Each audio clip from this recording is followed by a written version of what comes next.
She earns 6 figures. Last night, she stood in the grocery aisle, picked up the good coffee, the one she actually wanted, looked at the price, and quietly put it back. Again. She can afford it 100 times over. Her account is healthy, and she still walked away with the cheap one, the way she has every week for 15 years. Here's the strange part. Nobody's chasing her. The danger she's bracing for isn't real anymore. But her brain didn't get the message. Because somewhere along the way, money stopped being numbers and started being safety. And when safety gets wired into you early, it doesn't switch off just because the bank balance changed. This is the hidden money trauma almost nobody talks about. You're not broke anymore, so why does your brain still act like it is? Today, I'm going to walk you through 7 ways a scarcity brain quietly runs your money behind your back, including number 5, the invisible one that looks like being responsible, but is slowly keeping you poor. And the last one, the habit nobody will admit to out loud, the one that costs the most. Stick around, because by the end, you'll see the exact mechanism and the first move to start switching it off. Let's name what we're actually dealing with, because this is not about being bad with money. When you grow up with money stress, or you go through a stretch of real financial fear as an adult, your brain learns one lesson very deeply. Money is survival, and it can disappear at any second. That lesson gets stored in the oldest, fastest part of your brain, the part that handles threat. And here's the cruel trick. That part of you can't read a bank statement. It doesn't know you got the raise. It doesn't know the emergency fund is full. It only knows the feeling it learned a long time ago. Not enough, not safe, brace yourself. So you can be objectively fine and still feel in your body like the floor could vanish tomorrow. That gap between what the numbers say and what your nervous system believes is the scarcity brain. And it shows up as habits.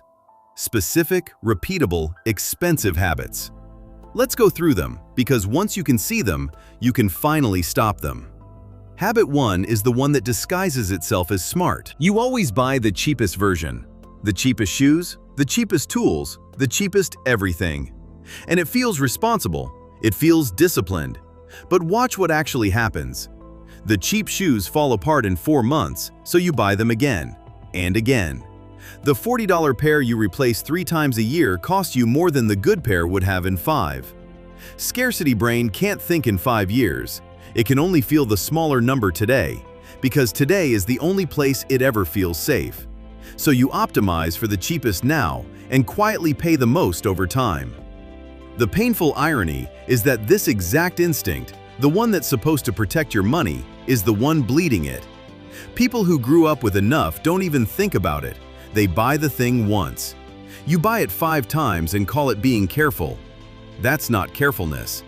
That's the scarcity tax, and you've been paying it for years.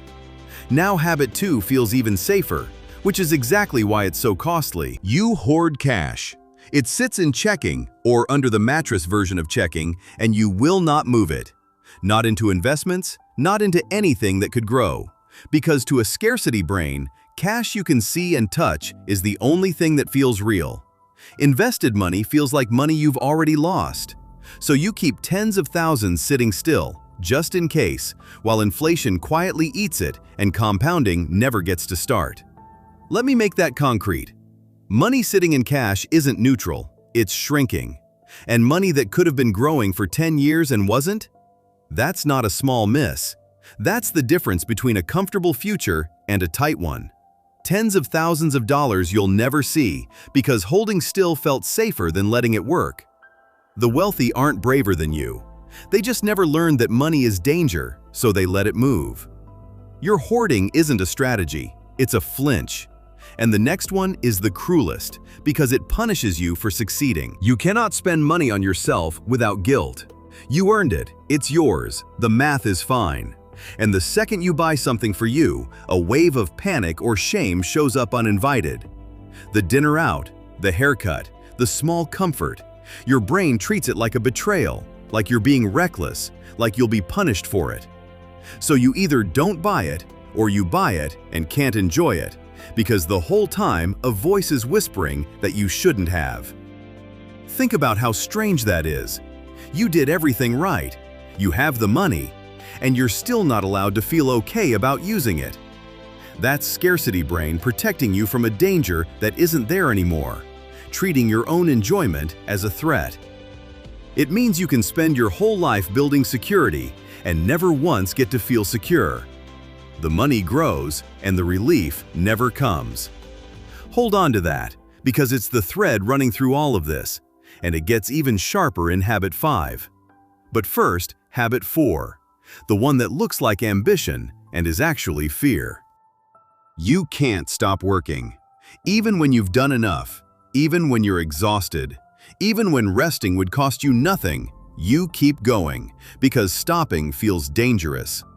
To a scarcity brain, rest is exposure. If you slow down, the money might stop, the floor might drop, the fear might catch up. So you grind through weekends you don't need to work. You answer the email at midnight. You turn down the trip, the dinner, the afternoon off, and you call it being driven. But listen closely. This isn't ambition. Ambition has an off switch. This is fear wearing ambition's clothes. You're not working toward something. You're running from something. A feeling of not enough that more hours will never fill. Because the hole isn't in your bank account. It's in your nervous system. And the tragedy is, you can win the whole game. The income, the title, the security, and still never feel safe enough to put the work down. Now we hit number 5, the invisible one. This is the habit that looks the most like being responsible and quietly keeps you poorest of all. If you remember one habit from this entire video, make it this one, because it's the one nobody catches. You underinvest in the very things that would set you free. The course that would raise your income, too expensive. The better tool, the help you could hire, the time you could buy back, the move to where the opportunity is. All of it gets filed under, I can't afford that, even when you can. Scarcity brain treats every dollar leaving as a loss and can't see the dollars it would bring back because it doesn't believe in a future safe enough to invest in. So you stay small. You protect the little pile by refusing to ever risk it on growth, and in protecting it, you guarantee it stays little. This is the invisible habit, and it's the most expensive one of all, because it's not just costing you money, it's costing you the bigger life that money was supposed to buy. Every opportunity you said no to out of fear is a door that quietly closed, and you called it being careful. The next one is the most human of all, and almost nobody admits to it. You overgive. You lend money you'll never get back. You pick up every check. You bail out everyone who asks.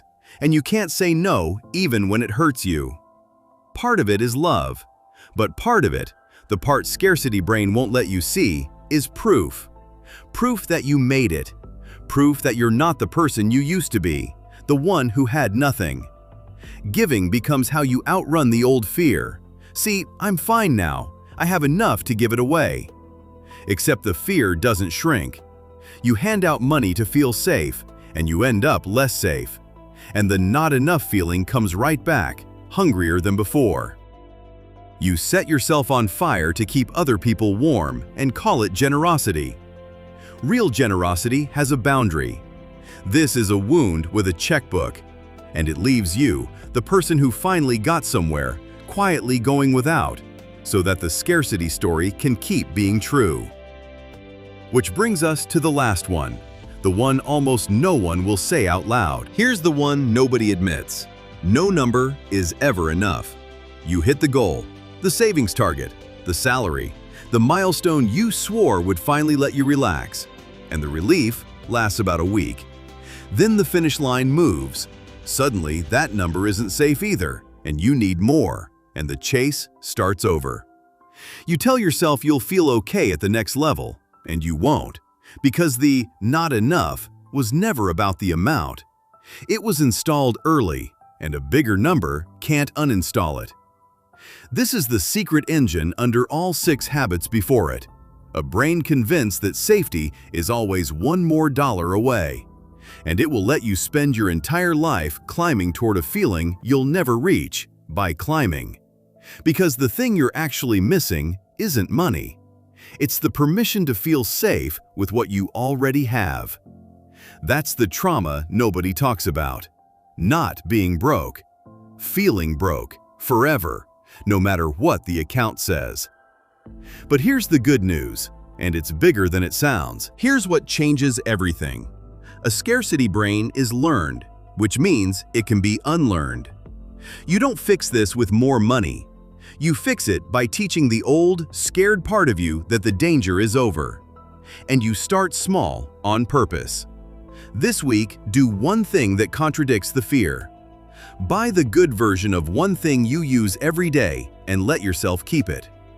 Move one small amount into something that grows and leave it there. Spend on yourself once, deliberately, and practice not apologizing for it. These tiny acts are how you send the nervous system a new message. We're safe now. We can let some of this go. You're not being reckless. You're retraining a brain that's been bracing for a storm that already passed. The numbers were never the problem. The feeling was. And the feeling can change.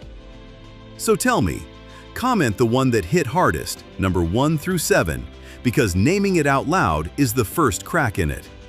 And next, we go deeper into one of these, money guilt. Why you feel like you don't deserve the money you've already earned, and how to finally put that down.